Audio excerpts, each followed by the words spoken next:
Bom, nosso curso de especialização na Carta aos Romanos, falando sobre a pessoa do Espírito Santo. Vamos ler aqui o texto, tá bem?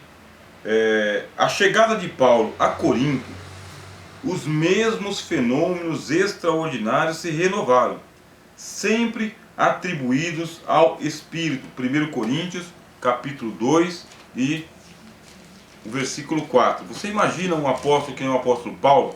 Ele foi batizado com o Espírito Santo. Ele diz que ele falava mais línguas do que todo mundo, tá bem? Mais línguas do que todo mundo. Agora, quando ele foi batizado com o Espírito Santo, não fala para nós que ele estava falando em línguas ou profetizando. Só diz que ele foi batizado na casa de Judas, tá bem? Por Ananias, que o batizou, Deixa eu dar... Então o apóstolo Paulo foi batizado, tá bem? Na casa de Judas. E o que acontece? Não fala-se que ele falava em línguas estranhas, nem profetizava.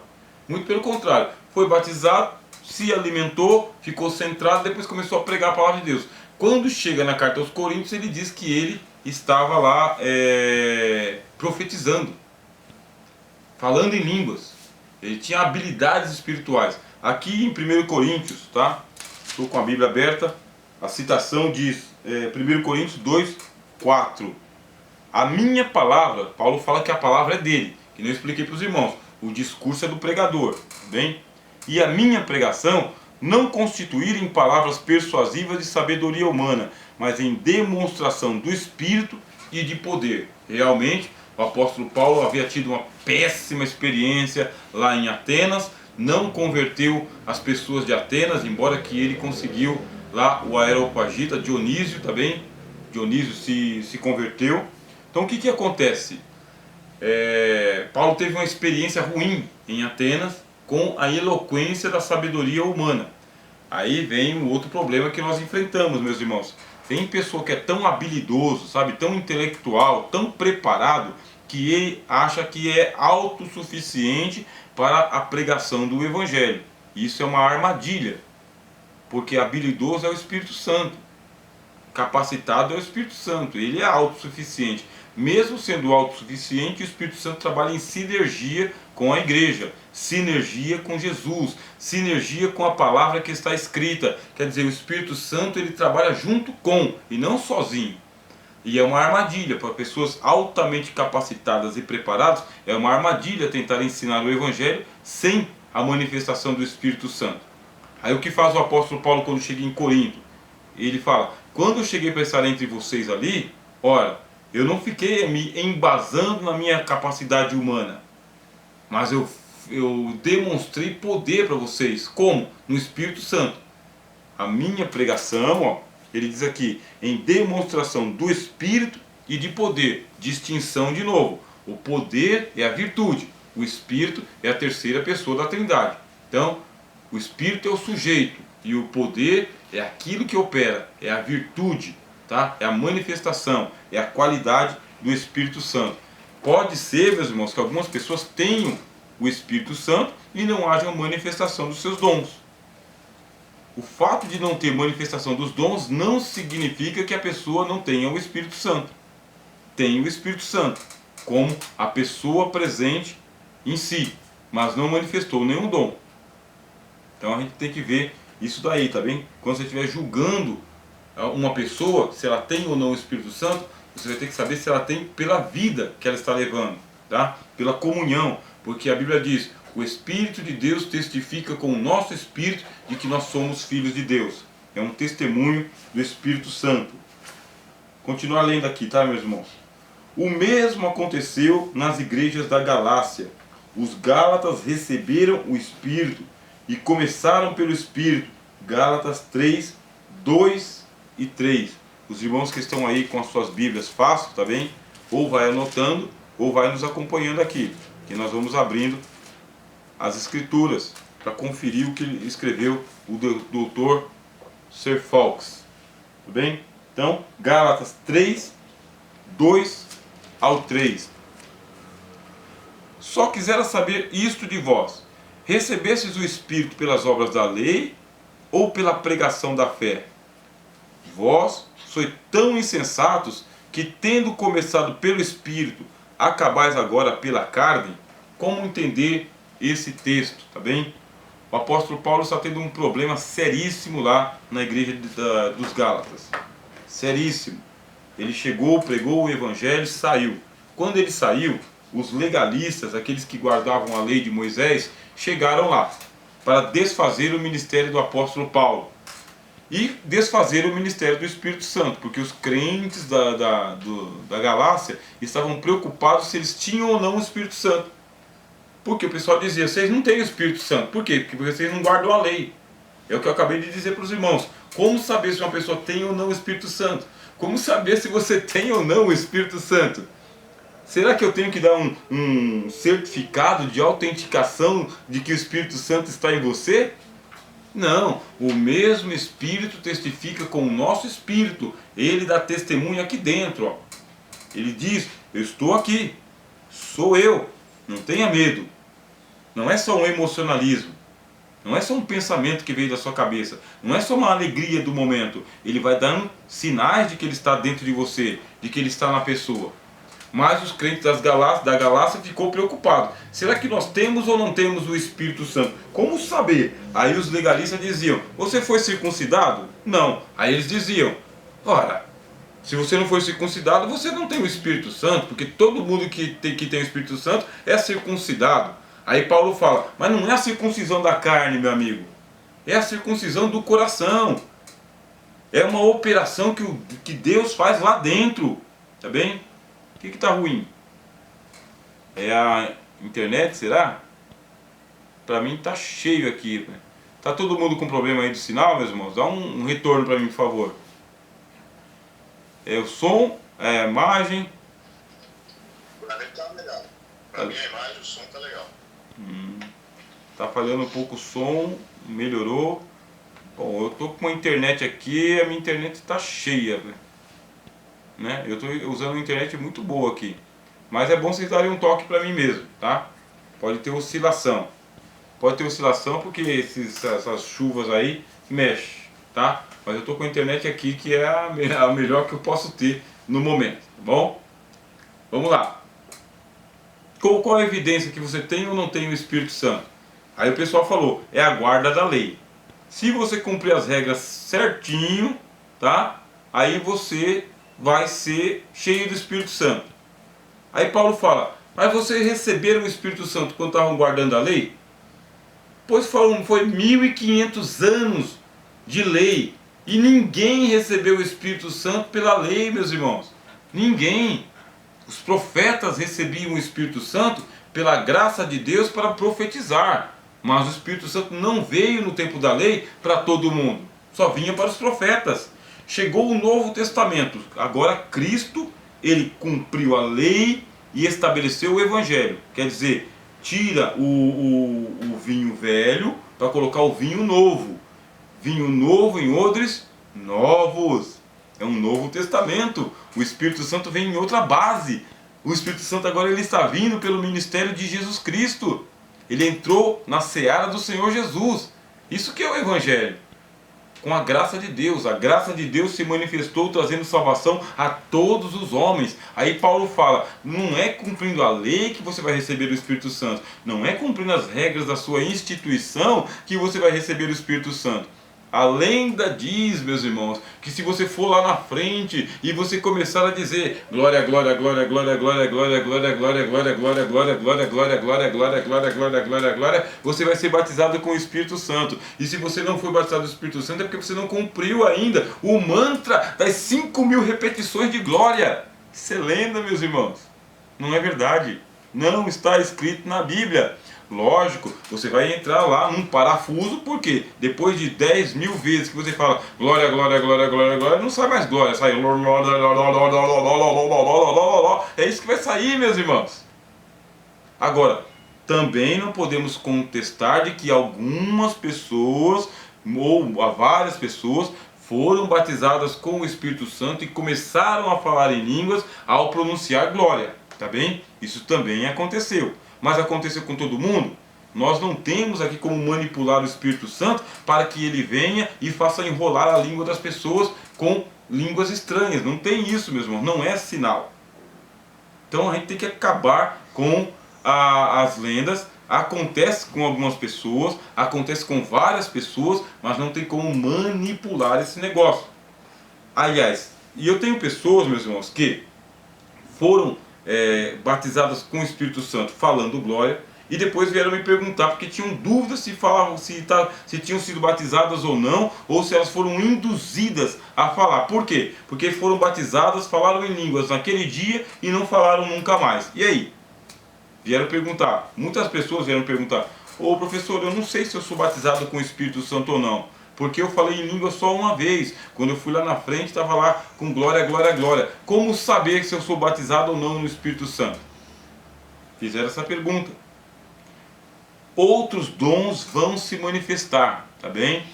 Porque a evidência do batismo com o Espírito Santo não é só o dom de línguas.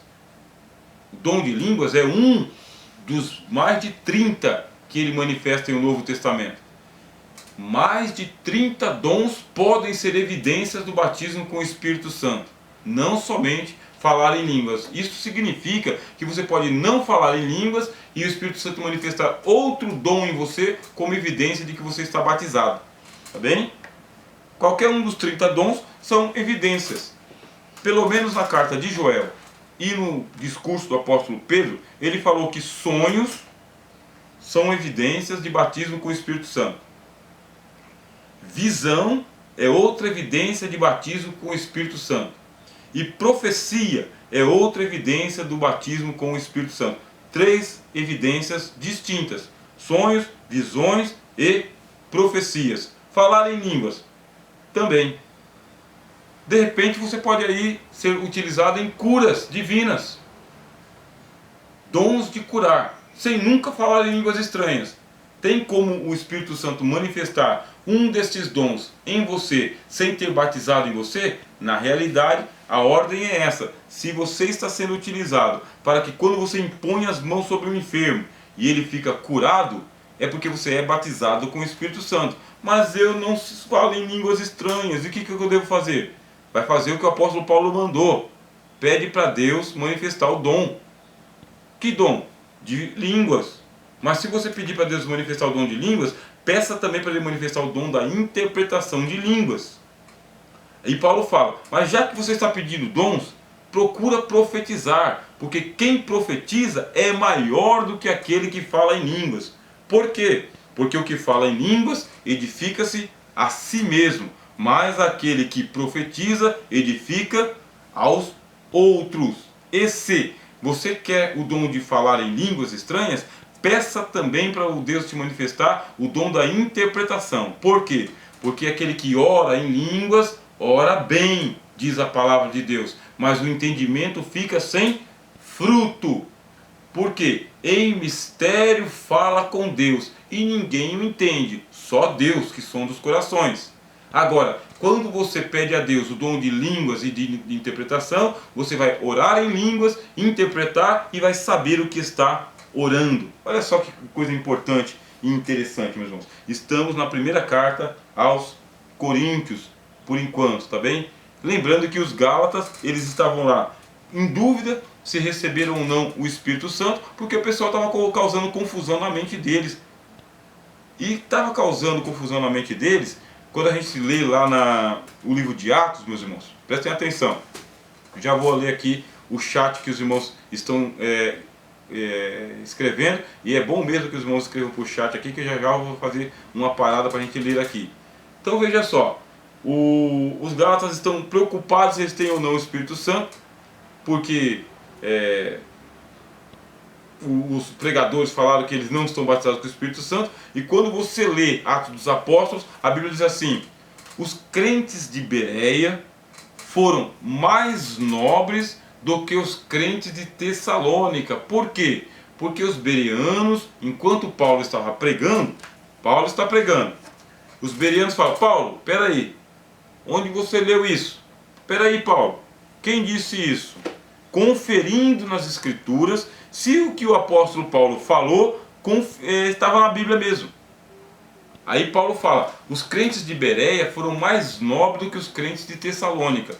Quando Paulo chegou para pregar o evangelho em Tessalônica, o pessoal recebeu porque ele manifestava dons espirituais, profetizava, tinha alegria, era um negócio assim extraordinário, mas não tinha a Bíblia.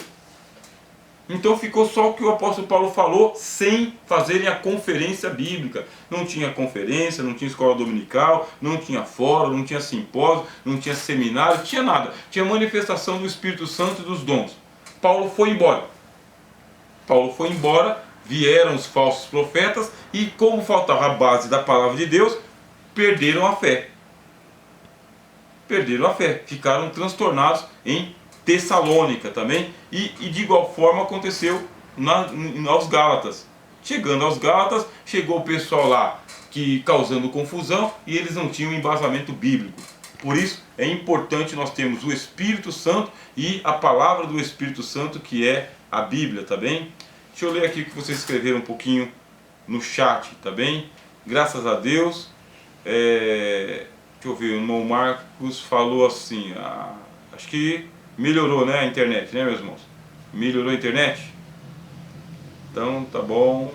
Pode deixar, Adriel. Tá? Aula abençoada, diz a Erinalva. Estima-se que o crescimento da igreja é mais de 50% por causa do louvor. Realmente, o louvor ele é importante para o crescimento da igreja, mas a palavra de Deus precisa de primazia em nossa adoração. Tá bom? Erinalva fala dos frutos. Bom, eu espero que tenha melhorado aí a conexão, tá bem? De vez em quando, mas eu acho que isso é meio geral, tá? Ele tá caindo e voltando. Deixa eu ver.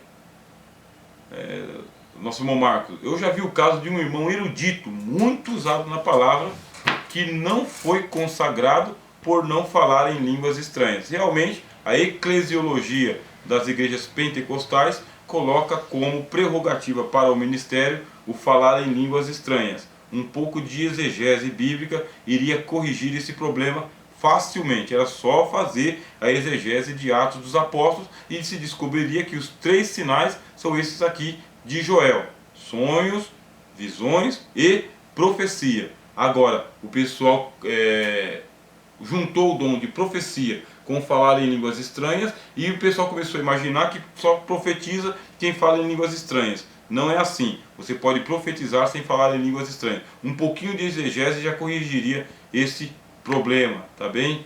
A nossa irmã Rosilane diz que ela foi batizada assim, dando glória. Como eu disse, meus irmãos, tem fatos reais e tem pessoa que ficou confuso. E tem gente que não foi batizado e tem gente que inventou que era batizado sem ser batizado. Teve uma confusão. A Bíblia manda fazer o quê? Buscar o Espírito Santo.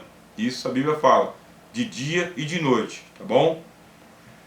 Nosso irmão Felipe fala, qual é a diferença das obras da lei com os frutos do Espírito? Se a lei é santa, justa e bom e espiritual. Como entender essa distinção? Então, o fruto do Espírito é amor, gozo e paz. Você está vendo virtudes, irmão Felipe, ó. Amor, gozo e paz.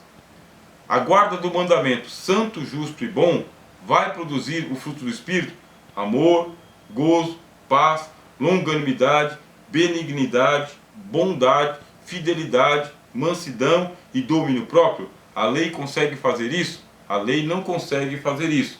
Por quê? Porque a lei ela foi dada por causa das transgressões, meus irmãos. É o que diz aqui a carta aos Romanos. A lei foi acrescentada por causa dos transgressores. A lei não é para os justos, a lei é para os injustos, meus irmãos. Então ela tem um espírito corretivo. Agora chega o Evangelho, e o Evangelho é dado para nós, que estamos perdoados dos nossos pecados, para que possamos produzir frutos para o Evangelho. Nós não estamos preocupados aqui em agradar a Deus cumprindo a lei. Estamos preocupados em agradar a Deus produzindo frutos do Espírito Santo, que é difícil também, mas é necessário, e o Espírito Santo em nós vai nos dar essa condição, tá? Essa é a diferença, tá, irmão Felipe? Erinalva pergunta, né? Essas línguas estranhas são outros idiomas ou uma língua dos anjos?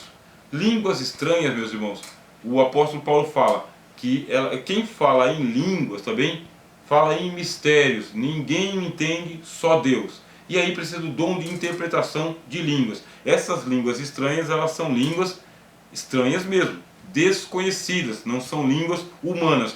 Pronunciam-se palavras, meus irmãos, no dom de línguas, tá bem? Pronunciam-se palavras, mas não dá para ser interpretado pelo dicionário. Por quê? Não é uma frase com sentenças, tá? Entendam, não é uma sentença, sabe? Eu estou vos dizendo que o Senhor Jesus voltará em... Não é assim. Uma pessoa que fala em línguas, ela solta palavras desconexas. Não tem conexões. Isso aqui é um adjetivo, isso aqui é uma conjunção, isso aqui é um advérbio. Não existe isso. É uma língua do céu. Do céu. Agora, o apóstolo Paulo fala que existem a língua dos homens e dos anjos. Os anjos, eles têm a língua deles também. E nem todos os anjos falam as línguas de todos os anjos. Tem anjo que fala uma língua e tem anjo que fala outra língua. Isso é coisa dos céus. Quer dizer, nessa caça se fala uma língua, na outra caça se fala outra língua. Isso é coisa dos céus. As línguas dos anjos, tá bem? Existem lá. E essa língua em mistério é diretamente com Deus. A gente pode conjecturar de que às vezes você pode estar falando em línguas estranhas e ninguém te entende, nem mesmo os anjos. Você não entende, os anjos não entendem, os demônios não entendem, mas Deus entende. Agora você tem que pedir para Deus a interpretação. Quando vem a interpretação, meus irmãos, interpretação não é tradução, tá bem? Nós não somos tradutores de quem fala em línguas estranhas. Interpretação é diferente de tradução. Tradução é palavra por palavra dentro de uma ordem gramatical. Isto é tradução. A gente não é tradutor, é intérprete. Então o que acontece? Quando alguém está falando em línguas estranhas e o outro irmão está interpretando o que ele está falando, não está entendendo palavra por palavra, o que acontece? É o Espírito Santo que coloca na mente de quem está interpretando, o Espírito Santo coloca a interpretação. É assim que acontece. Pode ser simultaneamente, quer dizer, o irmão fala uma palavra e o outro interpreta, ou o irmão pode falar tudo e o outro irmão interpretar depois. Quer dizer, pode ser simultaneamente, os dois falam, ou pode ser alternadamente. Um irmão fala e depois o outro fala. Como que vai decidir ou definir qual é a ordem? É o momento, tá bom? É o momento. No momento ali, o dom se manifesta de um jeito aqui e de outro jeito aqui. Mas não é tradução, tá bem? É interpretação. Aí você pergunta aqui, o senhor deveria fazer uma aula pelo Meet só de perguntas e respostas, seria legal. Tá bom, a gente pode pensar nisso aí, tá bom? Bom, graças a Deus eu vou fazer aqui uma pequena pausa, tomar uma água e aí a gente volta para, deixa eu ver aqui que hora que é, para a última parte da aula, tá bom?